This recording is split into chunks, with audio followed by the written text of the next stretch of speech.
নমস্কাৰ। আজি শাৰদীয় দুৰ্গা পূজাৰ সপ্তমী পূজা।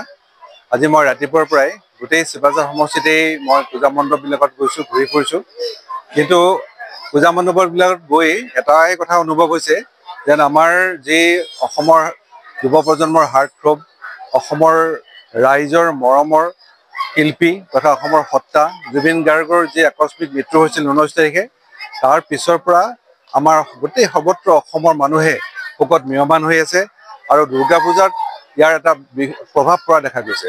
প্ৰতিখন দুৰ্গা পূজাতেই মই দেখিছোঁ যে মানুহে দুৰ্গা পূজাটো আমাৰ কৰিব লাগেই, যিহেতু দুৰ্গা পূজা পাতিছে, কিন্তু সকলোৰে মনত জুবিন গাৰ্গৰ যে আকস্মিক মৃত্যুই বাৰুকে ইয়াৰ প্ৰতিক্ৰিয়া কৰিছে। আৰু সেইকাৰণেই প্ৰতিখন পূজাত দেখিছোঁ যে কোনো সাংস্কৃতিক অনুষ্ঠান বা কোনো মানুহৰ মনোৰঞ্জনৰ কাৰণে কোনো অনুষ্ঠান কোনেও ৰখা নাই। অকল নাম প্ৰসংগৰ মাজেদি দুৰ্গা পূজা পালন কৰিবলৈ ৰাইজে আৰম্ভ কৰিছে। আৰু এইটো সঁচাকৈ মোৰ নিজৰ ক্ষেত্ৰতো মই কৈছোঁ, অসমৰ এজন সচেতন ব্যক্তি হিচাপে মই কৈছোঁ যে জুবিন গাৰ্গৰ আকস্মিক মৃত্যুই অসমৰ যে স্বাভিমান আছিল তেখেত, আজি গোটেই বিশ্বত অসমত জুবিন গাৰ্গৰ নামেৰে আজি অসমক চিনাকি এটা পৰিচয় এটা পাইছে গোটেই বিশ্বত।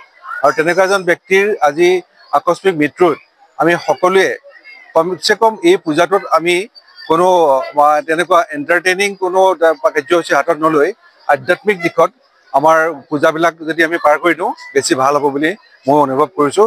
আৰু এই পূজা মণ্ডপৰ পৰাই মই আমাৰ প্ৰয়াত শিল্পীগৰাকীক, আমাৰ মৰমৰ শিল্পীগৰাকীক মই শ্ৰদ্ধাঞ্জলি জ্ঞাপন কৰিছোঁ। আৰু প্ৰতিখন পূজাতেই মই য'তেই গৈছোঁ শ্ৰদ্ধাঞ্জলিৰ ব্যৱস্থা আছে, আৰু প্ৰত্যেকখন পূজাতে মই তেখেতক শ্ৰদ্ধাঞ্জলি জনাই ইয়ালৈ আহিছোঁ। ধন্যবাদ।